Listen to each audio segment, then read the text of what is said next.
Hello, on se retrouve donc pour une nouvelle vidéo. Alors cette fois-ci, ce ne sera pas un tuto, mais je voulais vous montrer comment je rangeais en fait mes chutes de papier, parce que je garde mes chutes de papier. Et donc en fait, j'avais cette caisse-là, où je mettais en fait mes pochettes. Je vais les sortir. Donc des caisses comme ceci, je crois que je l'avais, je sais plus, peut-être Ikea. Je sais pas si j'ai la marque. Oui, c'est de l'Ikea. Alors attendez, je vous sors. Voilà, j'ai sorti ce qu'il y avait dans la boîte. Et pour celles que ça intéresse, voilà, le nom c'est Ikea Pluggies. Alors ça fait longtemps que je l'ai acheté. Ça fait peut-être 4-5 ans que je l'avais acheté. Peut-être même plus.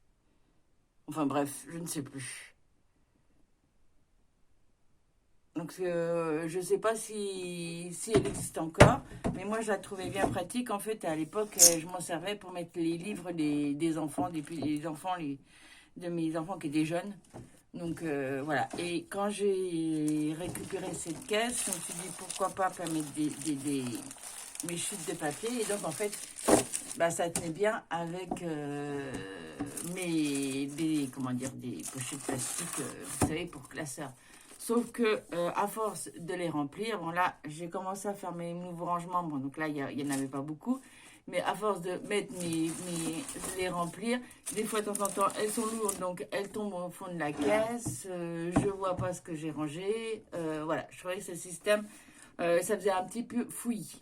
Donc, alors c'est vrai que là, les pochettes sont plus légères parce qu'en fait, j'ai fait aussi. Alors là, c'est un conseil que je vous donne aussi quand vous avez des chutes de papier comme ça, que vous les gardez. Attends, je range la caisse. Si vous avez des chutes de papier que vous les gardez, régulièrement, faites un tri. Parce que moi, j'ai gardé des papiers que je ne m'en suis pas servi. Ça fait des années et des années que je ne me suis pas servi. Donc, je ne me suis pas servi. Je gardais des tout petits, des trucs. Donc, à un moment donné, j'ai fait le tri de ce que j'aimais plus, et j'ai jeté. Parce que franchement, garder des chutes pour regarder des chutes, ça ne sert à rien. C'est vrai que j'en utilise de temps en temps, mais bon, pas tout le temps. Donc en fait, vous les classez comme vous voulez. Moi, je les ai classés par couleur. Donc là, oui, c'est parce que je n'avais plus de pochette, donc je les ai mis là. Donc là, c'est le gris, le vert, là, c'est le violet et le rouge. Et puis là, c'est encore du gris. Alors, comment ça se fait que j'ai deux pochettes de gris? Non, ça c'est du blanc. Donc voilà. Et je trouvais que c'est pas pratique, vous voyez, comme on ne voit pas. Donc j'ai trouvé la solution. Ce sont les pochettes de ces actions. Donc voilà. Je crois qu'elle coûte 44 centimes la pochette.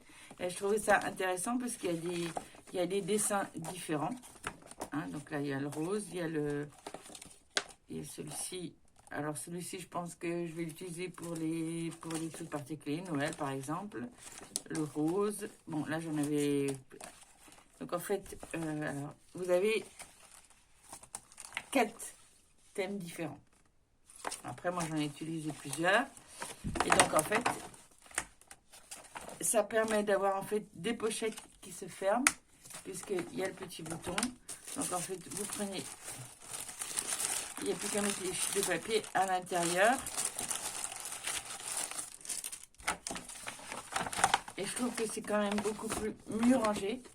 Vous avez donc vous pouvez mettre le descriptif papier rose ou papier rose imprimé ou papier rose uni.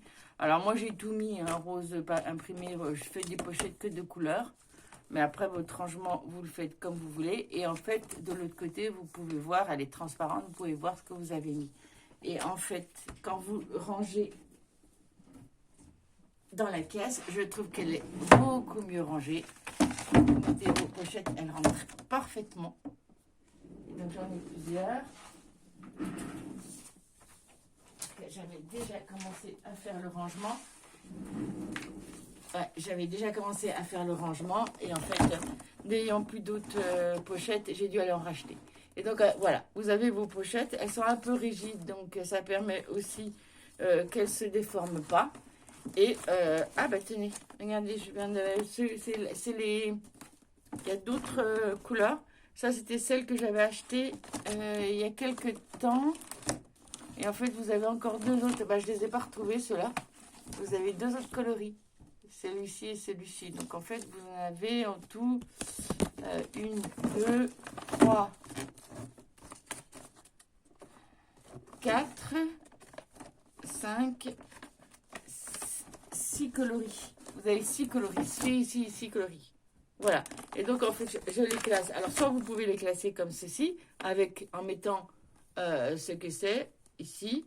Donc on mettait, là moi j'ai mis, comme c'est des pailletés, j'ai mis tous les papiers de Noël. Donc là, on peut mettre une étiquette marquée Noël. Là, papier rose. Et comme ça, vous savez ce que vous avez. Ou alors, si vous ne voulez pas mettre d'étiquette pour ne pas abîmer, parce que vous allez... Moi, c'est ce que je vais faire. Parce que j'ai pas envie de jeter... quand on a mis des étiquettes, si on change, on met des papiers bleus, le papier vert, faut tout défaire. Voilà, ça fait crac-crac. Donc, j'ai pas envie de mettre des étiquettes. Donc, en fait, moi, je le mets du côté... sauf que là, je vois que je les ai mis à l'envers puisque c'est le côté rosé, parce que quand vous avez des papiers, vous avez certains papiers qui sont imprimés des deux côtés. Et d'un côté c'est rose et puis de l'autre c'est vert. Donc moi c'est le rose qui m'intéresse, voilà. Comme ça, là normalement j'aurais mis un papier vert, rose, et puis là c'est du vert rose, c'est plutôt fleuri. Donc je le mets de ce côté-là, comme ça quand je regarde, et ben en fait je sais que ce sont mes papiers de couleur rose, ça c'est mes papiers de couleur bleue, et ainsi de suite. Donc en fait je les laisse du côté visible. Comme ça moi ça m'évite de mettre des étiquettes. Voilà. Bon, c'était une simple petite vidéo pour vous expliquer un petit peu comment je fais pour mon rangement. Donc c'est tout simple. Là je vais continuer à ranger avec les pochettes puisque j'avais pour ranger le reste. Et voilà. Et après ceci je le mets dans mon placard. Et en fait j'ai mes chutes à disposition. Et je trouve que c'est quand même beaucoup mieux rangé. Et donc en fait moi dans ma caisse, je mets ces petites boîtes parce que comme voilà, elles ont tendance à tomber. Je mets ces boîtes-là pour les caler. En fait, ce sont des petites boîtes que j'ai faites. En fait, elles me servent, ces petites boîtes, quand j'ai des projets pour mettre mes découpes. Comme ça, j'en ai plusieurs. Donc, quand je les range et je les empile. Et en fait, après, quand j'ai mon projet, là, j'aurai mes découpes là, j'aurai mes étiquettes dans un autre là, par exemple, et voilà.